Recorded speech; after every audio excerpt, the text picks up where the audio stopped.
Hi friends, welcome back to our channel. അപ്പോൾ എൻ്റെ പുതിയൊരു വീഡിയോയിലേക്ക് എല്ലാവർക്കും സ്വാഗതം. ഇന്ന് നമുക്കൊരു സിമ്പിൾ ബ്രേക്ക്ഫാസ്റ്റ് ആയാലോ, അതും ഗോതമ്പ് പൊടി വെച്ച് എളുപ്പത്തിൽ ചെയ്തെടുക്കാവുന്നതാണ് കേട്ടോ. അപ്പോൾ നമുക്കതെങ്ങനെ ചെയ്തെടുക്കാൻ നോക്കാം. അതിനായിട്ട് ആദ്യം തന്നെ പാനിലേക്ക് 2 ഗ്ലാസ് വെള്ളം ഒഴിച്ചു കൊടുക്കുക. നിങ്ങൾ എത്രയാണ് ഉണ്ടാക്കാൻ വേണ്ടി ഉദ്ദേശിക്കുന്നത് അതിനനുസരിച്ചിട്ട് വെള്ളത്തിൻ്റെ അളവ് കൂട്ടിയും കുറച്ചിട്ടൊക്കെ എടുക്കാവുന്നതാണ്. സ്റ്റവ് ഓൺ ചെയ്ത് കൊടുക്കുക. വെള്ളം നല്ല പോലെ തിളയ്ക്കാൻ വേണ്ടി വെക്കുക. ഞാനിപ്പോൾ 1 കപ്പ് പൊടിക്കാണ് 2 ഗ്ലാസ് വെള്ളം ഒഴിച്ച് കൊടുത്തിട്ടുള്ളൂ കേട്ടോ. വെള്ളം തിളച്ച് വരാൻ വേണ്ടി തുടങ്ങുന്ന സമയത്ത് അതിലേക്ക് പാകത്തിനുള്ള ഉപ്പിട്ട് കൊടുക്കുക.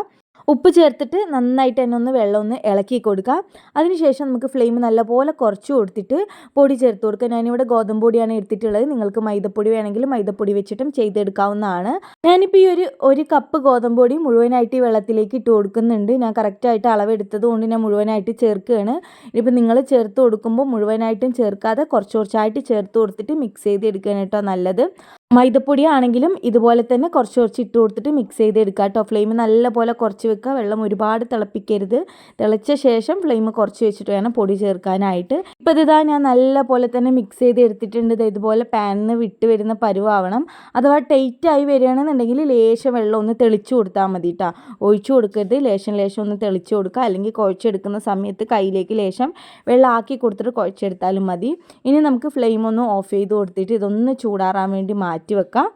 ഇനിയിപ്പോൾ ഈ ഒരു മാവ് ഒന്ന് ചൂടാറിയ ശേഷം ഇതുപോലെ വേറൊരു പാനിലേക്ക് ഇട്ട് കൊടുത്തിട്ട് ഇതുപോലെ നിങ്ങൾക്ക് ഗ്ലാസിൻ്റെ ബാക്ക് ഭാഗം വെച്ചിട്ട് ഇങ്ങനെ ആക്കി കൊടുക്കണമെങ്കിൽ അങ്ങനെ ചെയ്ത് കൊടുക്കുക.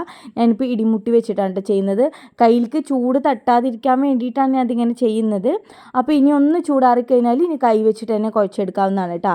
പെട്ടെന്ന് തന്നെ സെറ്റായി കിട്ടും. ഒരുപാട് നേരം കുഴക്കൊന്നും വേണ്ട കേട്ടോ. നമ്മൾ അരിപ്പൊടിയൊക്കെ എങ്ങനെയാണോ പെട്ടെന്ന് കുഴച്ചെടുക്കുന്നത് അതുപോലെ തന്നെ കുഴച്ചെടുക്കാം കേട്ടോ.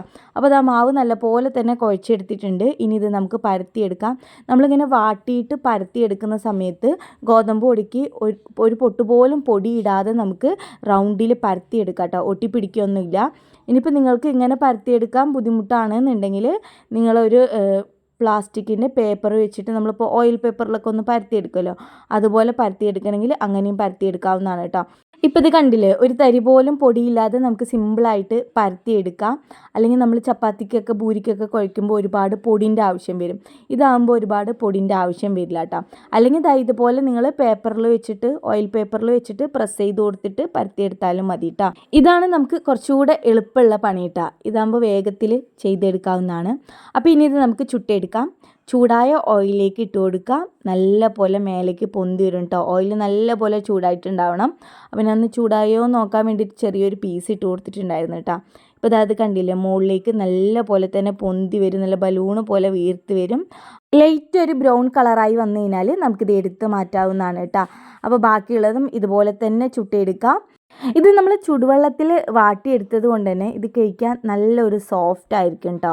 ഒരു ഹാർഡായിട്ടോ കട്ടിപ്പോ അങ്ങനെയൊന്നും ഉണ്ടാവില്ല. നല്ല സോഫ്റ്റ് ആയിട്ടും കഴിക്കാൻ. അപ്പോൾ ഇത്രയേ ഉള്ളൂ. നമ്മുടെ ഒരു പലഹാരം റെഡിയാക്കി എടുക്കാനായിട്ട് എന്തായാലും ഒന്ന് ട്രൈ ചെയ്ത് നോക്കുക. കൂടി ഒരു വീഡിയോ നിങ്ങൾക്ക് ഇഷ്ടപ്പെട്ടെങ്കിൽ ലൈക്ക് ചെയ്യുക, ഷെയർ ചെയ്യുക, കമൻറ്റ് ചെയ്യുക. ചാനൽ ഒന്ന് സബ്സ്ക്രൈബ് ചെയ്ത് സപ്പോർട്ട് ചെയ്യുക. താങ്ക്